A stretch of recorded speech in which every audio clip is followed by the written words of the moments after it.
Captain Jake Morrison stared at the screen in his small office aboard the New Horizons. The message had arrived 3 hours ago, and he still could not believe what he was reading. After 200 years of searching for alien life, humanity had finally received its first message from another world. The ship floated quietly in space far from Earth's solar system. Jake had been exploring new planets for 5 years now, but he never expected to find something like this. The crew of 43 people were all asleep except for the night shift. Jake wished he could wake them all up right now, but he needed to understand this message first. He pressed a button on his desk. "Dr. Lisa Parker to the captain's office, please. Alex Thompson, too." Within minutes, both officers arrived. Lisa was the ship's expert on alien life, even though they had never found any before today. Alex handled all communications with Earth and other ships. Both looked tired but curious.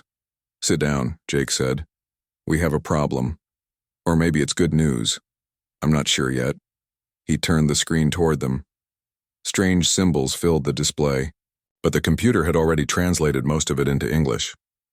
Lisa leaned forward to read it carefully. "This is from aliens?" she asked. "Yes. The signal came from a planet about 12 light-years away. They call themselves the Velani Confederation." Alex whistled softly. "First contact, this is huge, Captain." "Read it out loud, Lisa," Jake said. "I want to hear it again." Lisa cleared her throat and began reading. "Greetings to the humans of the third planet. We have watched your world for many cycles. We are shocked that your species still exists. Your planet is filled with terrible death beasts that should have destroyed you long ago." She paused and looked at Jake with confusion. "Death beasts?" "Keep reading," he said. "We see the great cats that hunt in packs. We see the massive bears that can tear apart trees. We see the sharks that rule your waters and the serpents that poison with their bite. How do you still live on such a world of monsters?" Alex laughed. "They're talking about lions and tigers and bears." "It gets stranger," Lisa continued. "We offer to rescue your people from this terrible planet. We have ships that can take you to safe worlds where no death beasts live. You do not have to be slaves to these creatures anymore. We do not understand how you have survived so long, but we want to help you escape." The 3 officers sat in silence for a moment. Jake rubbed his forehead. This was not how he had imagined first contact would go. "They think animals rule Earth," Alex said finally. "They think we're victims," Lisa added. "They want to save us from lions and bears." Jake stood up and walked to the small window in his office. Stars filled the black space outside. Somewhere out there, alien beings were preparing rescue ships because they thought humans were being hunted by wild animals. "How did they get this idea?" he asked. Lisa looked at the message again. "They say they've been watching us. Maybe they intercepted our television signals or internet data. Think about it. If you only saw nature documentaries and news reports about animal attacks, what would you think?" "You'd think animals were in charge," Alex said. "All those shows about lions, hunting zebras, sharks attacking swimmers, bears breaking into houses. They don't understand that we're the dominant species," Jake realized. "They see a lion catching a gazelle and think the lion is the ruler of that area. And they've never seen our cities, our technology, our weapons," Lisa added. "They only see the scary parts." Jake walked back to his desk. The message was still glowing on the screen. At the bottom were coordinates for a meeting point and a request for immediate response. "What do we tell them?" Alex asked. "The truth," Jake said. "But we need to be careful. This could go very wrong very quickly." Lisa was studying another part of the alien message. "Captain, look at this section. They mentioned something about murder cats specifically. They seem especially afraid of cats." "House cats?" Alex asked. "All cats, I think. They don't seem to know the difference between a house cat and a tiger." Jake felt a headache coming on. His sister back on Earth had 3 cats. They slept on her bed and purred when she petted them. These aliens would probably think she was being held prisoner by tiny monsters. "There's more," Lisa said. "They talk about humans who walk freely among the death beasts, and they can't understand why we're not running or hiding all the time." "Because we're not afraid," Alex said. "We don't have to be afraid." "But they are," Jake said slowly. These aliens are terrified of our animals, even our pets. The communication system beeped. Another message was coming in from the same source. Alex quickly worked to translate it. It's shorter this time, he said. They're asking if we received their first message. They want to know if we need immediate rescue from something called the Great Striped Hunters. I think they mean tigers. Jake made his decision. Alex, prepare a response. Tell them we received their message and we appreciate their concern. Tell them we would like to meet with them to discuss our situation. Should we tell them the truth right now? Lisa asked. Not yet. Let's meet them first. I want to understand why they're so afraid before we explain that my nephew has a pet snake and my neighbor walks his dog past a house with 2 cats every morning. Alex started typing the response message. This is either going to be the greatest misunderstanding in galactic history or the start of something amazing. Maybe both, Jake said. He looked out at the stars again. Somewhere out there, aliens were loading rescue ships because they thought humanity needed saving from puppies and kittens. This was definitely not how he had planned to make first contact with another species. 3 weeks later, Ambassador Kyle Chen stood on the bridge of the diplomatic ship Friendship. He watched through the main window as a massive alien vessel approached Earth's orbit. The ship was unlike anything humans had ever built.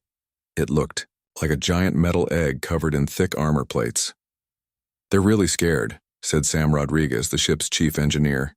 He was studying the readings from their sensors. Look at all that shielding. Their ship could probably survive flying into a star. Pilot Amy Foster sat at the controls, keeping the Friendship steady.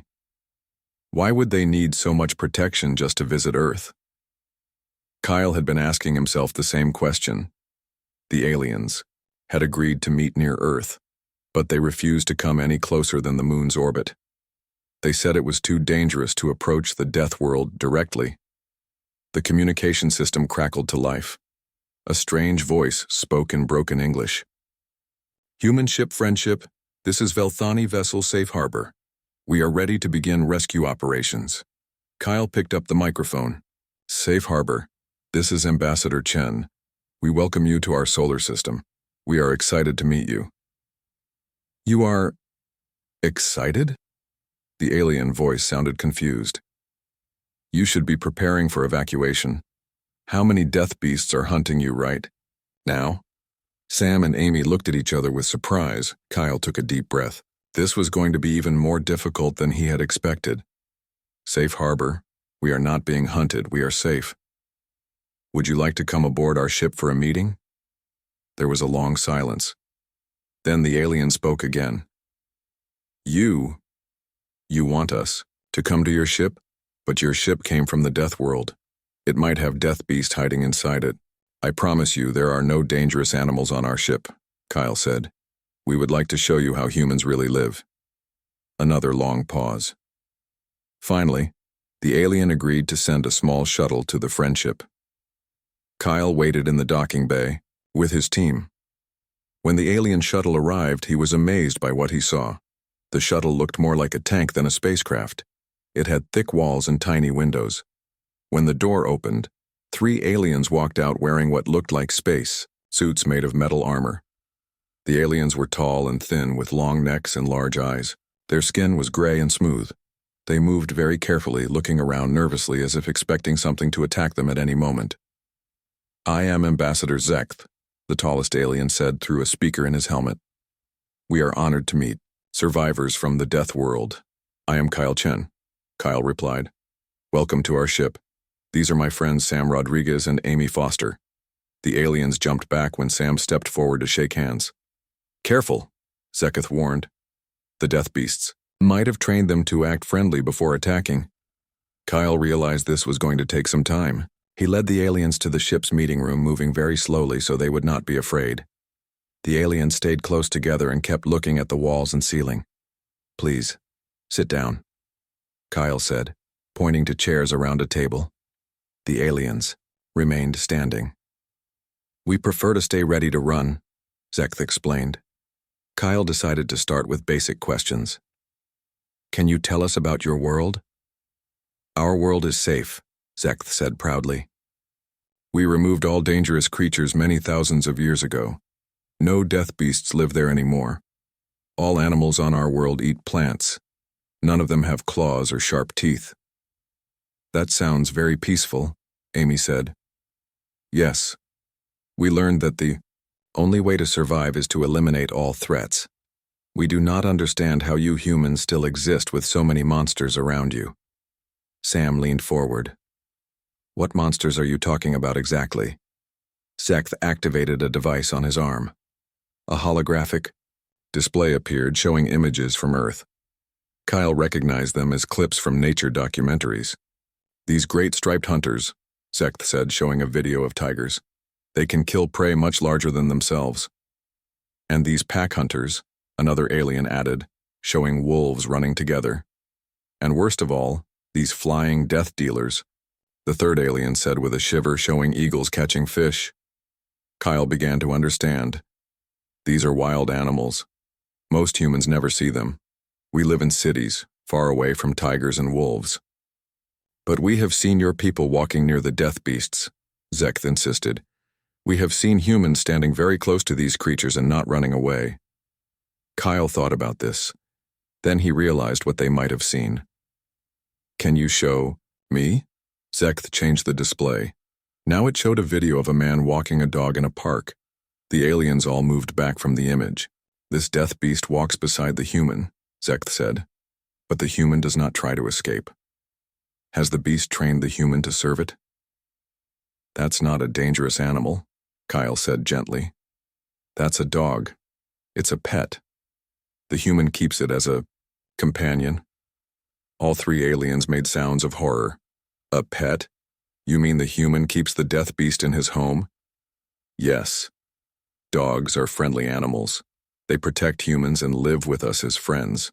This is worse than we thought, Zekth said to his companions. The death beasts have made the humans think they are friends. Sam tried to help. We have many animals that live with us peacefully. Dogs, cats, birds, fish. The word cats made all three aliens freeze. Did you say cats? Zekth whispered. Yes, cats are very popular pets. Zekth activated his device again. The display showed a house cat sitting in a sunny window. You mean these murder machines? These small death beasts with retractable claws and sharp teeth? Kyle looked at the image of the innocent cat cleaning its paw. Yes, but they're not dangerous to humans. They're very small and gentle. Small? Zeketh's voice rose in panic. That makes them worse. They can hide anywhere. They can sneak into your sleeping areas. How do you sleep at night knowing these creatures are in your homes? Amy tried not to laugh.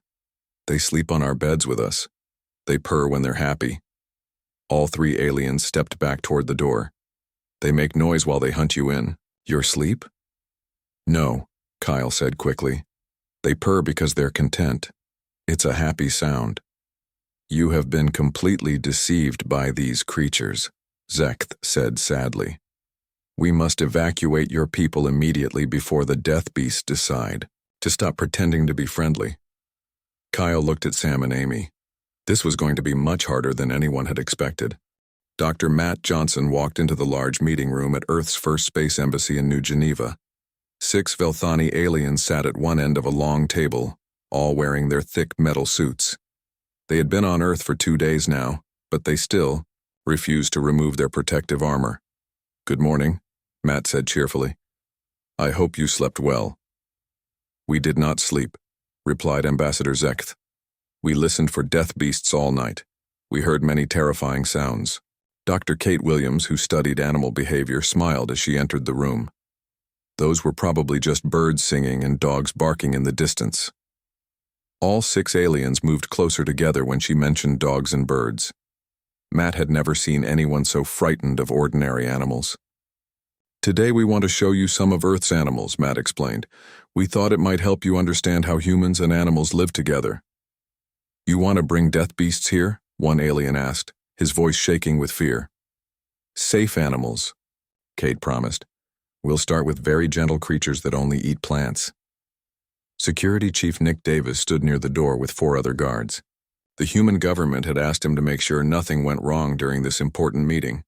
He thought the aliens were overreacting, But orders were orders. "We have prepared a demonstration area outside," Matt continued. "You can watch from behind protective glass if that makes you feel safer." The aliens talked quietly among themselves in their own language. Finally, Zekth nodded. "We will observe from a safe distance. But if any death beast appears, we will return to our ship immediately." 20 minutes later, everyone stood in a large courtyard behind the embassy building. The aliens remained inside, looking through thick bulletproof glass. Matt and Kate stood outside with their first animal. "This is Daisy," Matt announced, leading a brown and white cow into view. "She's a cow. Cows are very peaceful animals that only eat grass." The aliens pressed against the glass to get a better look. Daisy mooed softly and began eating grass near her feet. "She seems calm," Zekth observed. "But she is very large. Could she not crush a human easily?" "Cows are gentle," Kate explained. "Human children often play near cows safely. We use cows for milk and food." "You take resources from the beast while it lives?" another alien asked. "Does it not become angry?" "No," Matt laughed. "Cows like being milked. It makes them comfortable." Kate brought out the next animal. "This is Thunder," she said, walking beside a large black horse. "Horses are our friends and helpers. We ride on their backs to travel." The aliens made sounds of amazement and terror. "You climb onto the death beast's back?" Zekth gasped. "How do you avoid being thrown off and trampled?" "Horses are trained to carry humans," Kate explained. "They've been our partners for thousands of years." Thunder whinnied and tossed his head. All 6 aliens jumped back from the glass. "He's just saying hello," Matt assured them. "That sound means he's happy." "All your death beasts make noise," one alien observed. "Is this how they communicate with each other about hunting plans?" "Animals make sounds to express feelings, just like you do when you talk," Kate said patiently. The demonstration continued with sheep, rabbits, and chickens. The aliens seemed slightly less afraid of the smaller animals, but they still thought every creature was planning to attack humans. Then Ben Carter, Matt's young assistant, arrived for the final part of the demonstration. He carried a small pet carrier in his hands. "What is in the container?" Zeketh asked suspiciously. "This is Whiskers," Ben said happily. "He's my cat. I brought him to show you how friendly cats can be." The moment Ben said the word cat, all 6 aliens started shouting, in their own language. Alarms began ringing on their suits. "No!" Zekth screamed. "Do not release the murder cat. It will kill everyone." "It's just a house cat," Ben said, confused by their reaction. "He's really sweet." Nick Davis stepped forward. "Maybe we should skip this part of the demonstration." But Ben had already opened the carrier. A small orange and white cat jumped out and began exploring the courtyard. Whiskers was a normal house cat, about 8 pounds and very curious about his new surroundings. The aliens went completely crazy. They pressed alarm buttons on their suits and started shouting for their spaceship to prepare for emergency rescue. 2 of them fainted and fell to the floor. "Get away from the murder beast," Zekth yelled at Ben. "It will tear you apart with its claws." Whiskers heard all the noise and walked over to investigate. He sat down near the glass wall and began cleaning his paw with his tongue, completely ignoring the screaming aliens. "See?" Ben said, kneeling down next to Whiskers. "He's totally harmless." When Ben reached out to pet the cat, the aliens lost all control. 3 more of them collapsed. Zekth was speaking rapidly into his communication device, calling for immediate evacuation. "The death beast is attacking," he screamed. "The human is being consumed." "He's just petting him," Kate said, but her voice was lost in the chaos. Whiskers purred loudly as Ben scratched behind his ears. The sound made the remaining conscious aliens think the cat was growling before an attack. "It's making the killing sound," Zekth shouted. "Everyone run." Nick Davis tried to restore order, but it was too late. The aliens were in full panic mode. Their spaceship was already sending down a rescue shuttle. Matt looked at Kate with desperation. "How do we explain that Whiskers is probably the gentlest creature on Earth?" "I don't think we can," she replied, watching as Ben continued to pet the purring cat while aliens screamed and fainted around them. Whiskers looked up at all the commotion, yawned, and went back to cleaning his paw. He had no idea that he had just caused the first interstellar diplomatic crisis in human history. Within an hour, all 6 aliens were back on their spaceship, sending urgent messages to their homeworld about the murder cat invasion they had witnessed. The first day of the cultural exchange program had ended in complete disaster. Matt sat in his office later that evening, writing his report. How do you explain to your government that first contact with aliens failed because of a house cat named Whiskers? Colonel Ryan Brooks stepped off the transport shuttle onto the surface of Sanctuary Prime, the Velani homeworld. The air was clean and warm, and everything was perfectly quiet. Too quiet. After living on Earth for 45 years, the silence felt strange and unnatural. "Where are all the sounds?" asked Dr. Grace Miller, the team's biologist. She carried several cases of scientific equipment and looked around with curiosity. "What sounds?" replied Tony Valdez, their cultural expert. He was busy taking pictures of the alien landscape. "Bird songs, insect buzzing, wind through trees," Grace explained. "On Earth, nature is never this quiet." Ryan understood what she meant. Even in the quietest places on Earth, you could always hear something alive. Here, the only sounds came from Velani machines and vehicles. Ambassador Zekth approached them, still wearing his protective suit even on his own planet. Behind him walked a group of Velani scientists and officials. "Welcome to our safe world," Zekth said proudly. "Here you can see how a planet should be when all threats have been removed." Ryan looked around at the city surrounding the landing pad. Everything was built low to the ground with smooth, curved walls. There were no sharp corners anywhere. Even the vehicles looked soft and rounded. "Your architecture is very gentle," Tony observed. "We learned long ago that sharp edges and tall structures can be dangerous," explained Dr. Veltar, the chief Velani scientist. "Safety must come first in all things." Grace opened one of her cases and pulled out a scanner. "May I study some of your local animals?" All the Velani stepped back when she mentioned animals. "We will show you our creatures," Dr. Veltar said nervously. "But they are all completely harmless." The group walked to what the Velani called their nature preserve. Ryan had expected something like a park or zoo, but what he saw amazed him. Hundreds of small, fluffy creatures moved slowly across the grass. They looked like a cross between sheep and rabbits, with big eyes and soft fur. "These are Velmoths," Dr. Veltar explained. "They eat only grass and flowers. They have no claws, no teeth, and no way to harm anyone." Grace knelt down near one of the creatures. It looked at her with large, gentle eyes and made a soft humming sound. "They're beautiful," she said, "but where are the other animals?" "What? Other animals?" Dr. Veltar asked, confused. "Predators, insects, birds, fish," Grace listed. "Every world with life should have many different types of creatures." The Velani looked uncomfortable. "We had those things once," Zekth admitted. "But they were too dangerous. We removed them all." "You removed them?" Ryan asked. "What do you mean?" "We eliminated every creature that could harm us," Dr. Veltar said matter-of-factly. "It took many thousands of years, but we finally made our world completely safe." Grace stared at him in horror. "You caused mass extinction on your own planet?" "We caused mass safety," another Velani scientist corrected. "Before we removed the death beasts, our people lived in constant fear. We could not leave our homes without risking attack." Tony was taking notes rapidly. "What kinds of dangerous animals did you have?" The Velani shuddered as they remembered. "Creatures with sharp teeth that hunted in groups, flying beasts that swooped down from above, swimming monsters that lurked in water, tiny beasts that bit and stung. Sounds like wolves, birds, fish, and insects," Grace said quietly to Ryan. "We even had small furry creatures that seemed harmless but had retractable claws," Dr. Veltar continued. "They would pretend to be friendly, then attack without warning." Ryan realized they were describing something like cats. "How big were these creatures?" "Some were larger than Velmoths.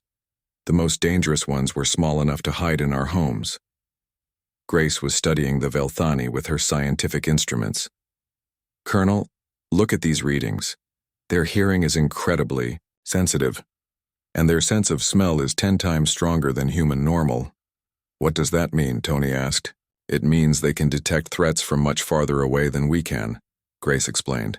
Their whole biology is designed for avoiding predators. Dr. Veltar nodded proudly. Yes, we evolved the perfect senses for survival. We can hear the footsteps of a hunter from great distances. We can smell danger in the air. But there are no more hunters on your world, Ryan pointed out. Exactly, Zekth said happily. We removed the need for fear. Our children grow up never knowing terror. Grace looked troubled. But fear can be useful. It teaches caution and awareness. It helps species adapt and grow stronger. Fear is evil, Dr. Veltar said firmly. Fear causes suffering. We chose peace over strength. Ryan began to understand why the Velthani were so terrified of Earth's animals. Their entire species had spent millions of years running from predators. Even though the predators were gone, the fear remained in their genes. On Earth, we learned to live with dangerous animals, Ryan explained. We became stronger by facing our fears. That is madness, Zekth said. Why would anyone choose to live with death beasts when they could remove them? Because the death beasts, as you call them, make us better, Tony said. They teach us to be brave and smart and careful. Grace had finished her scans of the Velmoths. These creatures are lovely, but they're not really wild animals anymore. They're more like living decorations. They are perfectly safe decorations, Dr. Veltar said defensively. But what happens if you encounter real danger? Ryan asked. What if another species attacks your world? Your people have forgotten how to deal with threats. The Velthani looked uncomfortable. This was clearly something they had not considered. We have technology, Zekth said. We have weapons and shields. But do you have courage? Ryan asked, gently. When your soldiers see a real enemy, will they fight or will they run? The question hung in the air like a challenge. The Velthani had no answer. Grace packed up her equipment. I think I understand now why you're so afraid of our cats and dogs. To you, they represent everything your species gave up to feel safe. We gave up nothing important, Dr. Veltar insisted, but his voice lacked conviction. Ryan looked around, at the perfect, quiet, safe world surrounding them. It was beautiful and peaceful, but something important was missing. There was no wildness, no challenge, no growth. Perhaps, he said carefully, both our species have something to learn from each other. Dr. Eric Shaw floated through the main corridor of Kepler Station, the first research base built by humans and Velthani working together. 6 months had passed since the first meetings, and both species were slowly learning to understand each other.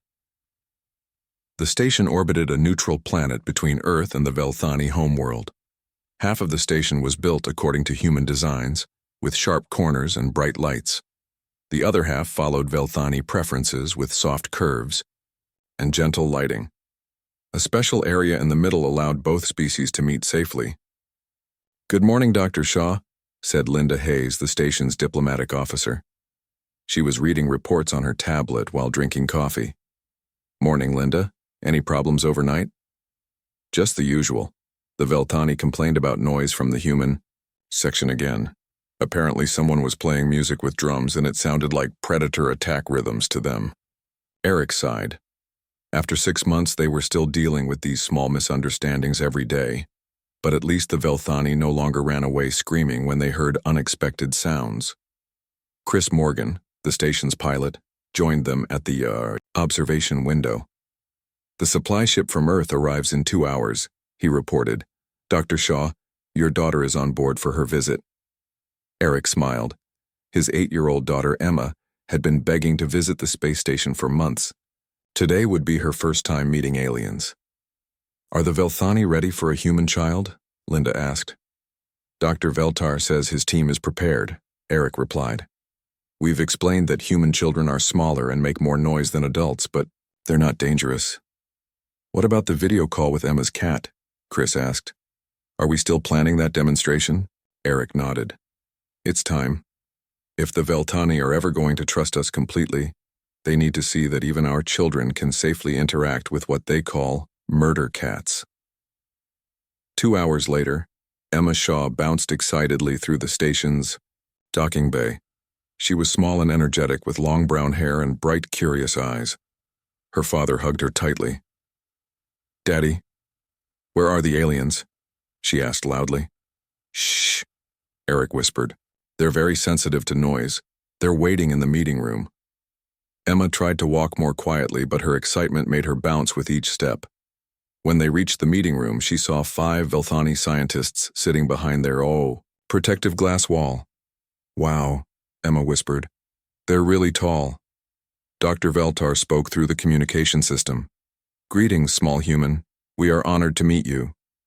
"Hi," Emma said cheerfully. "My daddy says you're scared of my cat." "That's silly. Fluffy is super nice."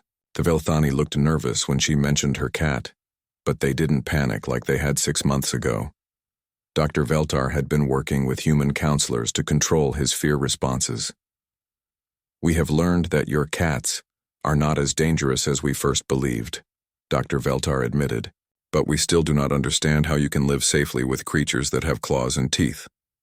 "Want me to show you?" Emma asked. "I can call home and you can see Fluffy on the video screen." Eric set up the communication link to Earth.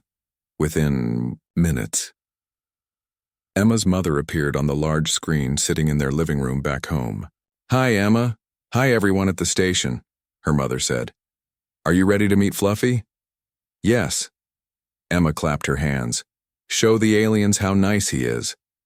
Emma's mother picked up a large orange cat from the couch.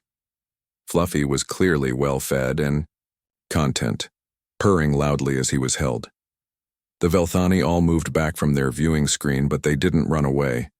Dr. Veltar was taking deep breaths to stay calm. "See?" Emma said to the aliens. "He's purring because he's happy. That's not a scary sound." "The creature does appear relaxed," Dr. Veltar observed carefully. On the screen, Emma's mother set Fluffy down on the carpet. The cat stretched, yawned, and began playing with a small ball of yarn. "He plays games," Emma explained. "Just like I do. He's not hunting or being mean. He's having fun." Chris had an idea. "Emma, can you tell the Velthani about your daily routine with Fluffy?" Emma's face lit up. "Oh yes. Every morning Fluffy wakes me up by sitting on my chest and purring. Then he follows me to the kitchen for breakfast. He eats his food while I eat mine." She continued talking, describing how Fluffy slept on her bed, played with toys, and sat in sunny windows. The Velthani listened with growing amazement. "The murder cat sleeps in your sleeping area?" Dr. Veltar asked. "He's not a murder cat," Emma said firmly. "He's my friend. Sometimes when I'm sad, he comes and sits with me and makes me feel better." On the video screen, Fluffy had fallen asleep in a patch of sunlight, curled up in a peaceful ball. He looked completely harmless and content. "This creature shows no signs of aggression," Dr. Veltar said to his colleagues. "It appears to genuinely care for the human child." Linda stepped forward. "Dr. Veltar, I think you're beginning to understand something important about humans. We don't just live with dangerous animals, we form partnerships with them." "Partnerships?" Dr. Veltar asked. "Yes," Eric explained. "Cats get food, shelter, and safety from us. In return, they give us companionship and affection. Both species benefit." Emma nodded eagerly. "Fluffy loves me and I love him. We take care of each other." Dr. Veltar was quiet for a long moment. "On our world, we believed that different species could only be enemies or prey. We never considered that they could be friends. That's what makes humans different," Chris said. "We learned to make friends with creatures that could hurt us. It made us braver and kinder. And it made the animals better too," Emma added. "Fluffy is safer and happier living with us than he would be living alone outside." The Velthani scientists talked quietly among themselves in their own language. Finally, Dr. Veltar spoke again. "We have spent our entire history running from fear. But you humans face your fears and transform them into something positive. It's not always easy," Linda admitted. "But it's worth it." Dr. Veltar made a decision. That surprised everyone. "I would like to visit Earth," he announced. "With proper protective equipment, of course. I want to see this partnership between humans and animals with my own eyes." Eric smiled. "I think that can be arranged." Emma clapped her hands. "You can meet Fluffy in person. He'll like you, I promise." As the meeting ended, Eric realized something important had changed. The Velani were no longer just afraid of Earth's animals. They were curious about them. And curiosity, he knew, was the first step toward understanding. 6 months later, Dr. Veltar became the first Velani to pet a house cat. Fluffy purred the entire time,